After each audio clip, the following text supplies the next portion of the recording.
Éternel, j'ai entendu ce que tu as annoncé. Je suis saisi de crainte. Accomplis ton œuvre dans le cours des années, ô Éternel. Dans le cours des années, manifeste-la. Mais dans ta colère, souviens-toi de tes compassions. Habacuc chapitre 3 versets 1 à 2. Habacuc demande à Dieu pourquoi il ne punit pas les hommes mauvais, pourquoi il utilise même ces hommes contre son peuple. Le livre de Job est également la confirmation sous une autre forme de cette attitude de la part du Seigneur.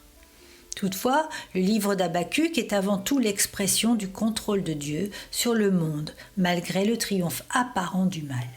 Le prophète dira « Accomplis ton œuvre dans le cours des années, ô Éternel, dans le cours des années, manifeste-la. » Quelle est notre position ? Sommes-nous dans la certitude absolue que Dieu contrôle tout, qu'il est souverain ? Acceptons-nous qu'il emploie des moyens que nous n'emploierions pas ? Ou alors avons-nous encore beaucoup de zones d'ombre qui diluent considérablement notre foi en la fractionnant sur ce que nous acceptons et ce que nous ne pouvons accepter ? Habacuc prononcera ces 2 versets qui le positionnent comme un véritable disciple de Dieu. Il a compris que l'on ne discute pas les décisions de Dieu et par la foi, il est convaincu que le Seigneur contrôle tout.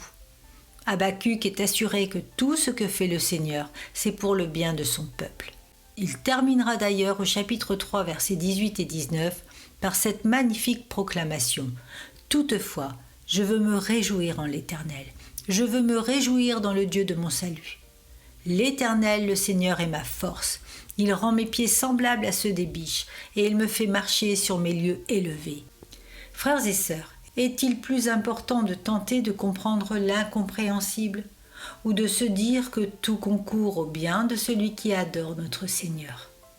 Comme Habacuc, chassons l'œuvre du doute et de l'incompréhension de nos pensées pour nous blottir dans les bras d'amour de notre Père céleste.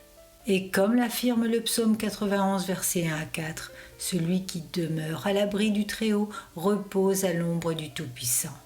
Je dis à l'Éternel mon refuge et ma forteresse, mon Dieu en qui je me confie, car c'est lui qui me délivre du filet de l'oiseleur, de la peste et de ses ravages. Il me couvrira de ses plumes et je trouverai un refuge sous ses ailes.